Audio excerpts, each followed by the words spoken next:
জয় শ্রীকৃষ্ণ বন্ধুরা, আমি রাধাকৃষ্ণ 8TK চ্যানেলের পক্ষ থেকে শুভজিৎ বলছি।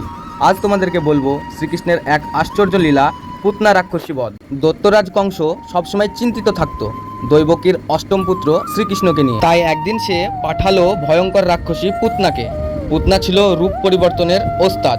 সুন্দরী নারীর ছদ্মবেশে সে গোকুলে এলো। তার মুখে ছিল মায়া হাসি, চোখে স্নেহের ভান। গোকুলবাসীরা কিছুই বুঝতে পারলো না। সবাই ভাবলো শিশু কৃষ্ণকে আদর করতে এসেছে। পুতনা কৃষ্ণকে কোলে তুলে নিল এবং স্তনে বিষ মাখানো দুধ খাওয়াতে গেল। তার উদ্দেশ্য ছিল ছোট্ট কৃষ্ণকে হত্যা করা। কিন্তু কৃষ্ণ তো সাধারণ শিশু নন, তিনি স্বয়ং ভগবান। তিনি দুধের সাথে সাথে পুতনার প্রাণ শক্তিও শুষে নিলেন। হঠাৎ পুতনা যন্ত্রণায় চিৎকার করে উঠল। তার আসল রাক্ষসী রূপ প্রকাশ পেল। বিশাল দেহ মাটিতে লুটিয়ে পড়ল। পুরো গোকুল কেঁপে উঠল। গোকুলবাসীরা তখন বুঝল শিশু কৃষ্ণই তাদের রক্ষাকর্তা। পুতনার বধের মাধ্যমেই শ্রীকৃষ্ণ প্রমাণ করলেন মায়ের রূপে হলেও যদি কেউ ছলচাতুরি করে তবে তার বিনাশ নিশ্চিত। তো প্রিয় দর্শক বন্ধুরা, এই ছিল আজকেকার ভিডিওটি যদি ভালো লেগে থাকে তাহলে ভিডিওটিকে লাইক করে চ্যানেলটিকে সাবস্ক্রাইব করে আমাদের সাথে থাকুন। ধন্যবাদ।